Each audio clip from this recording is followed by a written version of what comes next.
The Houston Rockets made a couple of moves over the last couple of days with the opening of NBA free agency on Friday. And people are, I think, giving it a bit of a side eye. Maybe not the contract that they gave to Fred VanVleet, point guard who won a championship with the Toronto Raptors, 3 years and $140 million, but the third year is a team option, that per Jackson Gatlin. That one makes sense. You're paying a loser tax on top of what you're going to give any free agent when the Rockets are where they're at right now. And it's not the end of the world for them to spend big time money on some of these players because they had to, at the very least, spend 90% of their salary cap. The salary cap this year is $136 million. So that means that they need to have $122.4 per year on the books.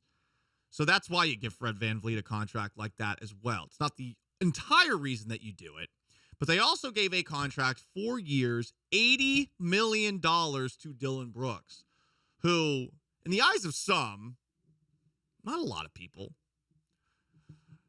was completely unwanted across basketball.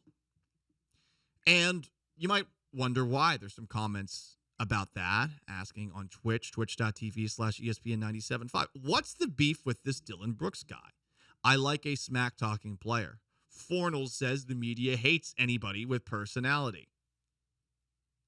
Well, it's more that we don't like somebody with personality when they have an irrational level of confidence in themselves. This is the smack talk that we are talking about that Dillon Brooks delivered to LeBron James in the midst of a series between the Grizzlies, who were favored to beat the Lakers and the Lakers in these past playoffs. Do you regret making those comments after game 2? No. That's who I am. I don't regret it. I'm a competitor. I compete. I don't think it got LeBron geeked up. Is he back in the playoffs? It's been a little while, so I think, he was ready to play.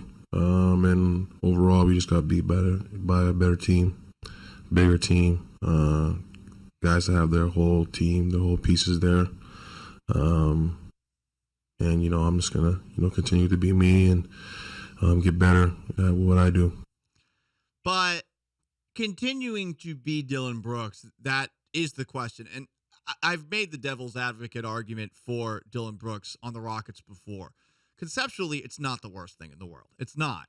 You need somebody who can be tough and I think antagonize some of these young players in practice, in addition to needing a guy like that on the court. The problem with Dillon Brooks is not only that he, while talking, bites off more than he can chew, it's that he's just not as good of a player as he thinks he is. It's not like he's a bad player, but remember that one of the reasons that Memphis moved on from him isn't just the smack talk.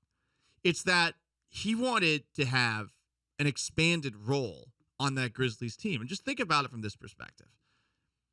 If you're a 32% three-point shooter, you shouldn't be shooting that many shots from three-point land, right, over the course of a game.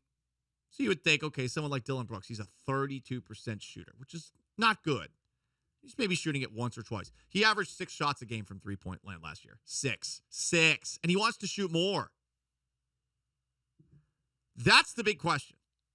Is he actually going to listen to an Ime Udoka on a team like this and say, yeah, I will accept a role? And you would think, okay, 4 years, $80 million, that's going to go a long way towards maybe making Dillon Brooks feel like he has to buy into a role. Au contraire, mon frere, I actually think that there is a chance that makes him think, yep, everything I did, it's going to work.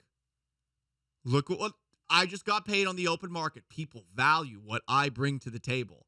Is Ime Udoka going to get him to stop shooting the ball 6 times a game? That's my big issue with Brooks. It's the contract, and it's the fact that the guy clearly thinks he's a lot better on offense than he actually is. He does give good defensive effort. Truly, he is a good defender. Is he a great defender? Definitely a good one. Definitely better than anybody that you have on this team who sucked defensively. So when I look at Brooks, my issue is with the contract, and the issue is with his offensive playing style more than it is with anything else. But the guy did embarrass himself these past playoffs. I mean, this is the same guy who said that I'm a bear hunter, that I think LeBron James is old in that series against the Lakers. Here's Dillon.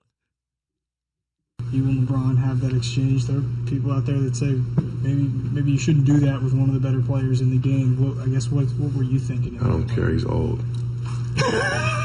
You know what I mean? I was waiting for that. I was expecting him to do that game 4, game 5. He wanted to say something when I got my 4th foul. He should have been saying that earlier on. But, you know, I poke bears. I don't respect no one until they come and give me 40. So I pride myself on, you know, what I do is defense and taking on any challenge that's on the board. So you say those things, you get exposed, you have to wear it. And I thought Dillon was a massive baby after he was pantsed. So if you're all about this trash-talking life, you got to double down. And I think the worst look by Brooks was when he's said that he was the victim of the liberal media. Like, he pulled that card out. Here's Dillon Brooks doing that. This is sad. Like, if you're a guy like this and you've said in this series, I poke bears, I'm not giving anybody respect until they get 40 on me. Like, you have to eat it. Sometimes you have to take the L. It's okay. You're not going to win every single time. It's sports. Yeah, and then not the last 2 games of the series when it was obvious that the Lakers are going to win. They're blowing out Memphis. He just would refuse to talk to the media. He would leave. He would get on the team bus before the media was in the locker room. And then he would come back a day later and be like, "Oh, the media's making me to be villain." No, you did this to yourself. Yeah, this is what happens. So this is a guy who might be a bit delusional. Just a bit. Hey, some people are delusional. I poke bears. Some people, he's never actually poked a bear. I would highly advise doing that unless you're Carson Wentz and you have a bow and arrow.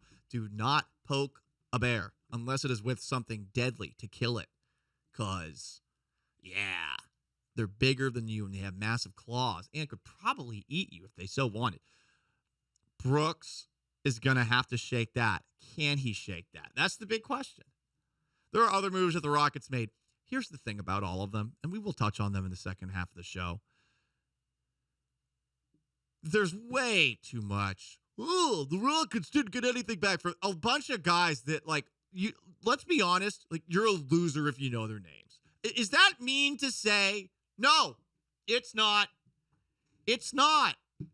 Some of the guys that they moved on from, people were giving them online funeral pyres like they had saved the United States from an alien invasion. It's like these guys, they're not going to play on a good team's rotation. They're just not. Who is Josh Christopher? I didn't know who he was until this weekend when those videos popped up with he and Jalen Green. Just having some good old-fashioned horseplay. Had no idea who he was. How about some of the other guys? Ty Washington. Oh, no, they traded Ty. He's a great point guard. Oh, he is? Then why was Deshaun Nix playing over him? You numbskulls. 713-780-3776 to call in and to text in. I don't think I'm ever going to like Rockets fans. There's too many of them that are just dumb or boring and have no lives. Like, it's just a problem that I have with them. And it's okay. Like, maybe you, like Dillon Brooks, have this weird, like, sense of self where you're irrationally confident about the team that you cape for. The worst team in basketball 2 of the last 3 years.